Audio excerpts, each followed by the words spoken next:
You ever been at like a party, you got like really drunk, but you have like one of those like deep conversations with like a random dude or even like one of your homies? Like, these moments are goated. This is how I feel like when I watch Haikyuu. 2 years ago, Haikyuu's 4th season, Haikyuu To The Top, dropped for one of the most like probably controversial seasons ever. Most seasons before this kind of had like a pretty straightforward like response from the fandom. For the most part, people liked them. The adaptation was always good. The animation was always bumping. They didn't really cut anything out. It was usually mostly vibes. This is the first season. We got a little bit of like, you know, a little fight back. Tekken, you feel me?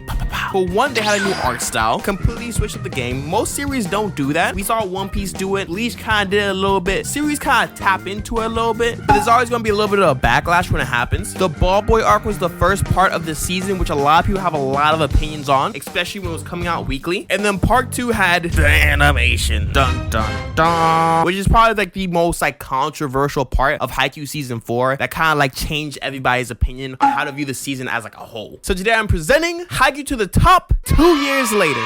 Why does I say 4 years later? See guys, like don't take anything I say in this video to any fact whatsoever. I can't even spell the title of the video properly on my PowerPoint slide. I always want to make this joke, but this volleyball has Mikasa on it. Haha, Attack on Titan reference. You stay there. Either way, if you guys did not watch it weekly, Haikyuu To The Top was split into 2 cores, one going in before pandemic and one going after pandemic, and you can kind of see the difference, only kind of, sort of. A lot of people have takes on these parts. They're 2 different, you know, type of vibes, 2 different sides to Haikyuu, to be honest. One, a heavily concentrated match that explores like incredible amount of themes, and it's just kind of like where Haikyuu really gets in his bag, while like the other is like, just think of it like an indie song, you know, where like it's not gonna be like mainstream like Drake, but it's kind of like the dude that has good music, but like no one's gonna like appreciate the good music. That's kind of like part 1, because the main meat and potatoes that part 1 covered is one of my personal favorite arcs. Guys and gals, next slide. The Ball Boy arc. Dun dun dun. Guys, the Ball Boy arc was something different. Like the anime only Haikyuu stands, they get kind of anxious, get kind of nervous. Like, where's the matches? I'm trying to see Hinata do something. Where's the spikes? People were actually really upset, which makes sense. I mean, like we just came off of Torizawa, one of the like greatest matches in the series, and then we go to like Hinata, who wasn't even invited to the camp, shows up to the camp, and he's not even like part of the course. He's the ball boy. This is the best ball boy of all time. I think what like really makes Ball Boy good is like the idea of like making the most out of your circumstances. This dude was straight up catching balls. No homo. Catching balls. I'll say it a 3rd time. Catching balls for this entire portion of the story, and the payoff for it is quite literally some of the best in the series. The whole scene where he like ducks into the closet and like tries to like rethink his life, or he like learns like a small little thing that he just like never noticed, even though he's been playing like volleyball for like 3 seasons straight. If you're gonna do a training arc, especially for sports, this is like my ideal of like what you should do. Put your MC in like a unique position. Most shows are gonna take the MC, the Kageyama route. We're like, oh, they're the main character. They're obviously really talented. They're gonna go to like the top setters of the world camp and see the top setters do their top setter things, and then they learn through that. But they really had this man come from the mud, and the amount of payoff they're able to get from doing that approach, brilliant. But where I want to spend most of this video on is going to be Inorazaki, because Inorazaki is Inorazaki. Me personally, I know people have their takes. I'm an anime only, but to me at this point, this is the best match in the series. By far, Torizawa, you're good. Albert Josai, you rocked. Let me show you what Inorazaki brought to the table, because it's kind of insane. 1, you start the match in like the hypest way possible. This is quite literally the best setter we've ever seen in this entire series. Miya Atsumu. We pull it up, he's like, okay, Atsumu, whatever. He's twins, whatever. But Oikawa though, like the Oikawa standard was like in the back of my mind the entire time. I was like, Atsumu, you can be as raw as you want to be, but Oikawa was right there. Oikawa was like literally like one of the most busted characters for like the first 2 seasons. Like people did not know how to stop this dude, but then this dude shows up, and when he quiets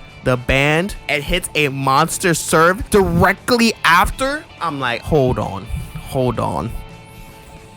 maybe he's him, because I thought that was Oikawa's thing. I was like, okay, Oikawa was gonna serve, it's a wrap. This dude served different level, bro. Karasuno actually started off extremely heavy, like 5 seconds into the match. The Kageyama Hinata quicks will never get old to me, right? Whenever you start a match like that and they flex after, what am I to say? I'm a simple man. I see good food. I eat. But then at the end of the episode, when these twins do the exact same thing the main character's been trying to do for the entire series in the matter of seconds, I'm like, bro, this is the most busted team we've ever seen. To this date, I can't think of a more stacked team that they could possibly make in the entire series. Literally everybody in this team has something going for them. Wasn't like Ojiro like a top 5 hitter of like the entire league? And he wasn't even the best dude. Rentaro with his little Kita was in the team, bro. I'm just saying, they started off like, hey, like, we got second place all league for a reason. Like, they showed what they had to do. But then we start throwing in the Tonica love. You know, this is where we start to elevate. Can we get much higher is what I was saying the entire time I was watching this match. The thing with Tonica, like, I feel like he's probably like the most relatable character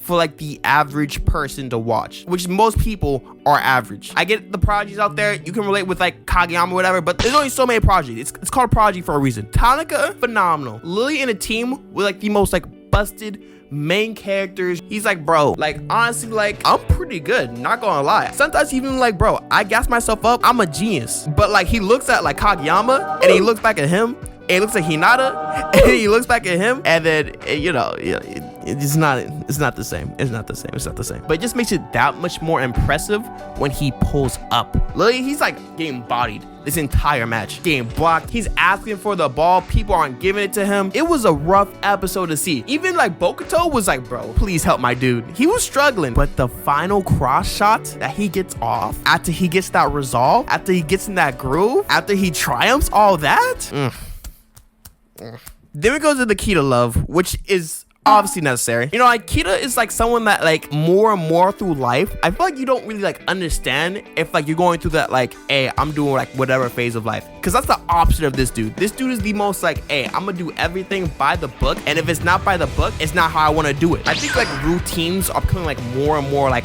normalized in society. This dude is the definition of hard work pays off, even if you're not going for the payoff. This dude literally lives by his daily, hey, I'm gonna wake up, I'm gonna study, I'm gonna clean, I'm gonna play volleyball, and I'm gonna do the best I can every single day. And whatever comes from that, I'm gonna take. So like when you see the scene when he finally gets that jersey after all those days of just the consistency back to back to back, he doesn't try so hard to get the jersey. He tries hard every day, and when he gets the jersey, it makes it that much more satisfying. It's just something about that I haven't really seen in anime and manga, which makes this match so special that I just adore. This is what I call a Haikyuu moment. Next, I don't know why they gave Kenosha and Nishinoya such a hype scene, but screw it, bro. Kenosha, you my dude, bro. This dude like pulls up this little float thing. He's like, hey, bro, I know I'm a background character, but do I have to be? You know, he tries to have this little moment. He doesn't even do a bad serve. They spike it back at him. He does nothing. It's a wrap. Dude's not going in for the rest of the game. Poor dude, but he did what he had to do. But when Nishinoya starts being vulnerable, being like, hey, bro, I'm being honest, I don't get scared.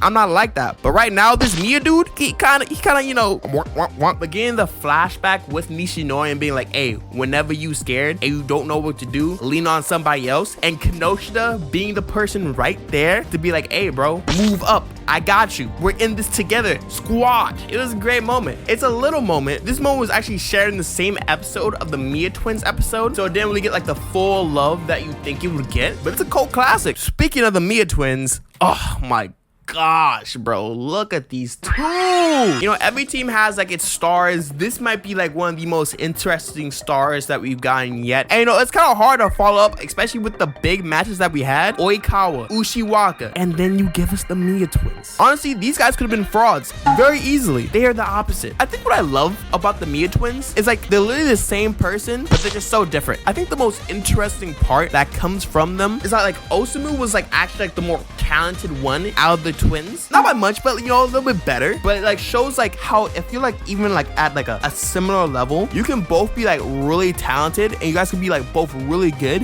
if you share a love for a game. But that like little bit more, that little edge can take you that much further, and that's where we get Mia Osumu, which is kind of insane. Think of it like two pieces of like bland chicken. Growing up, these two weren't even like the best players always. They were just like kids that were like decent at volleyball, but they both really liked it. So they're like chicken. You know, as you go on, you add a little bit of seasoning, you know, got the lorries, got the pepper, got the garlic powder, got the onion powder. You keep seasoning it. Like he just wanted to be like seasoned a little bit more. He loved being seasoned that much more. This might be a horrible example, but that little edge put him that much over. I think it's really interesting because I don't think I've ever seen this before, like in a medium. But honestly, this is what made this dynamic so enjoyable to watch, especially when we get the next scene.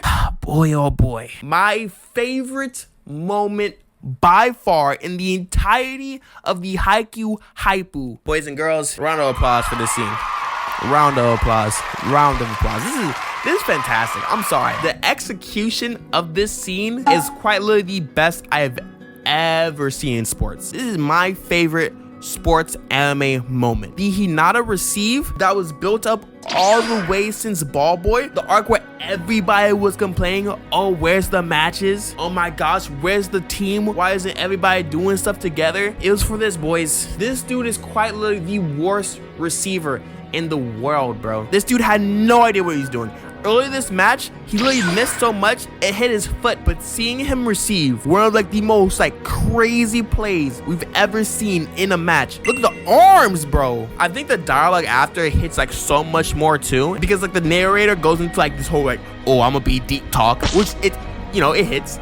But he's being straight up. He's like, yeah, like these little moments, these little like highlights that you have of the sport make you want more. It just makes you want to climb higher. The pain of losing or not having what you want when you want it, but then finally achieving one of those milestones, one of those like goals after all that strife just makes you want it more. It's beautiful, bro. It's beautiful. And even what Osumu says after this episode, he plays volleyball how I eat. When you hungry and you take a bite of something, you get hungrier. If I'm hungry and I have Korean barbecue and I only have one bite, stop playing with me, bro. I'm eating the table. But it's that like little bit of passion that Osumu just did not have that kind of just put Atsumu over Osumu as a volleyball player. And I think that's why he noticed it and he was the one commentating on it, because that was like the one thing that he did not have. But of course, after that, we also get like Serene King, you know, Kageyama greatness. Kageyama always has to have like a little moment in a match. This is his. Every single match, you know, he gets a little bit, you know, a little bit saucier. This dude was like the definition of selfish, like for like half the series, I'm gonna be honest. But like every single match where like he understands and like puts his teammates above himself and makes that progress, W moment. I don't have much to say about Serene King. I think the moment in Ball Boy arc was a little bit better. Kageyama had his moments. And then lastly, but not least, boys and girls, the finishing monsters ball. You know, this is like one of the cooler ways to end a match, because like it's usually like, oh, Hinata spikes the ball. Who would have thought he would have done like a quick attack to finish off the game? Wow. And it's not like it's bad or anything, because usually it's executed really well, but having Kageyama and Hinata both block it, it's almost like, hey, like these two wanted a little bit more during this match than the other two, and the other two being, of course, the Mia twins. Because even though like Atsumu was like the main star of Inorazaki, like it really was like a Mia twins type of thing where like both of them were like really important to the match, and having the twins of Kurasuno be the ones to kind of like finish off the match, really satisfying, to be honest. I think why I like this match so much is that like it just has a lot going for it. It has a lot of themes, which of course a lot of Haikyuu matches do have, but I just went through like 6 different themes, and that's not even like every single thing that was covered in the entire match. These are like 6 episodes worth of content, plus how like grand and big of an opponent Inorazaki was as a whole. Overall, it was just pretty impressive. Of course, could animation have been a little bit better here? Yeah, sure, but again, you can't help that. And the manga version is always out if you guys want like to re-experience it. But overall, this is my favorite match in the series because it just felt like the most ambitious match I've seen yet. And honestly, I think this like opens the floodgate to how like the future match is gonna be and how I can imagine it could be, because I don't see it stopping here. Structurally, this match just feels so much different than all the past matches before, and I love this match for that. But hey, those are just my thoughts. Thank you guys for watching the video. Again, if you haven't subscribed, I don't know what you're doing. Get your life together. Follow the Twitch, follow my Twitter, join the Discord. You have so many options. You haven't done any of them. Do one at least and do another the next time. But yeah, guys, thank you for watching the video. If you got this far, these were my blank thoughts.